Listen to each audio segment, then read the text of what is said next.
But there's a conflict between the Dahomey and the Yoruba land. Yoruba land is being invaded by the British, or by this time have been invaded by the British.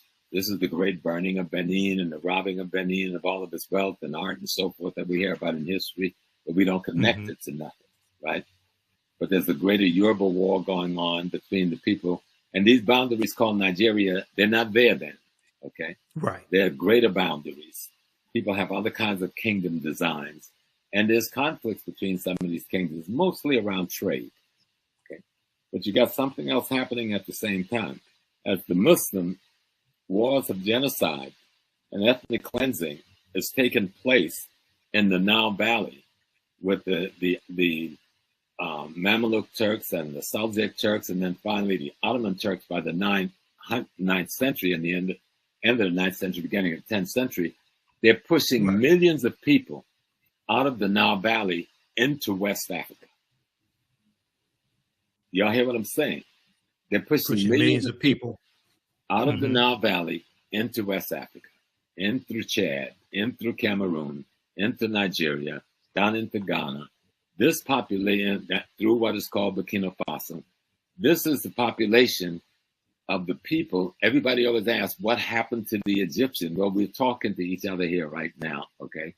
Because a great number of those refugees, millions of refugees scattered to the south and to the west, because of the Turkish and the Arab ethnic cleansing that goes on for hundreds of years leading up to the 1400s, are caught as the vulnerable population in what becomes known as the transatlantic slave trade.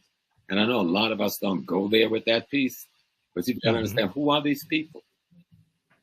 And so the kingdoms like Dahomey on the coast, somebody coming from the north, that's the northeast, have brought captives that they want to sell to another community because they don't need that expansion in their population. And this group of captives was either hostile to them or refugees that they felt was taking their space away from them. Okay. And that population, most time, that refugee population was least able to defend itself, end up being caught in the trade. And it wasn't a trade at all.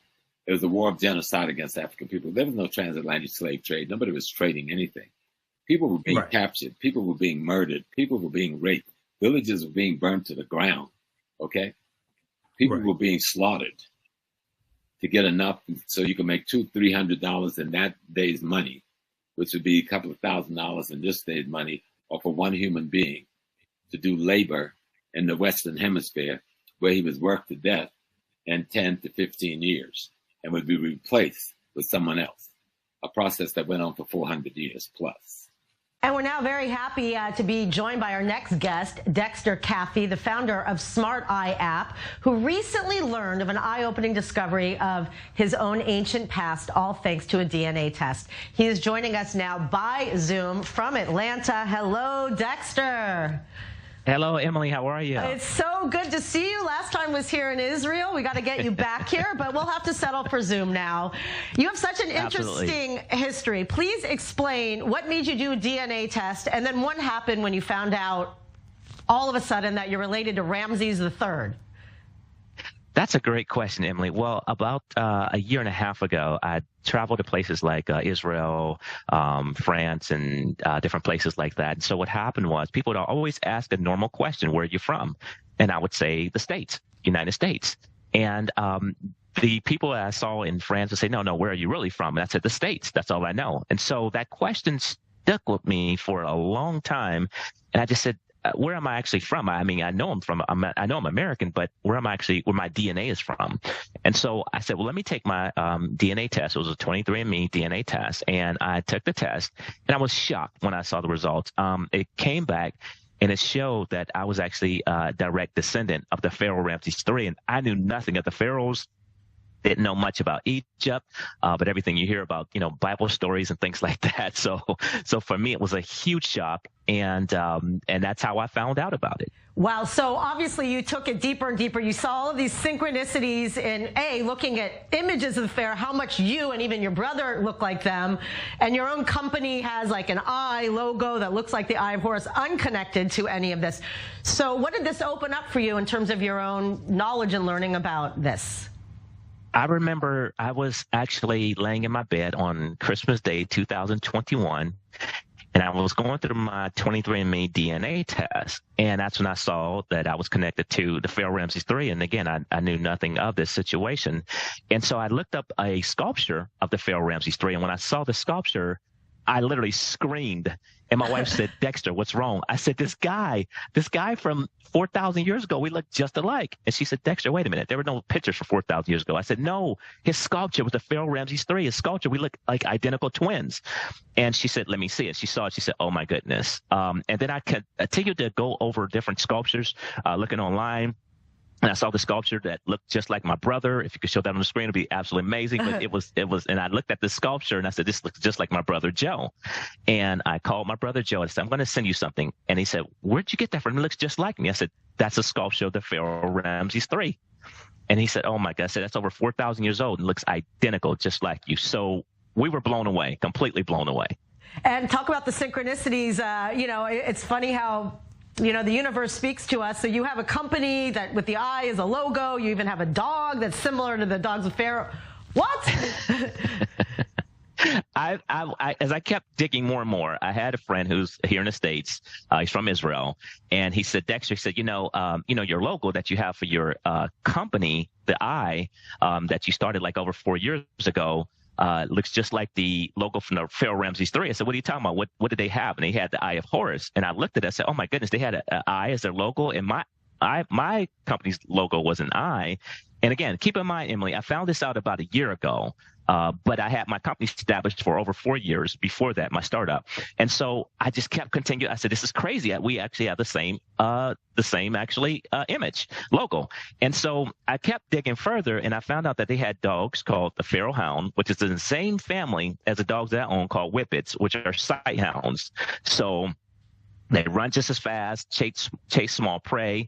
That's what they were bred for. So, and then I continued to look at it further, and I said, wait a minute, what was the Pharaoh Ramses III's name?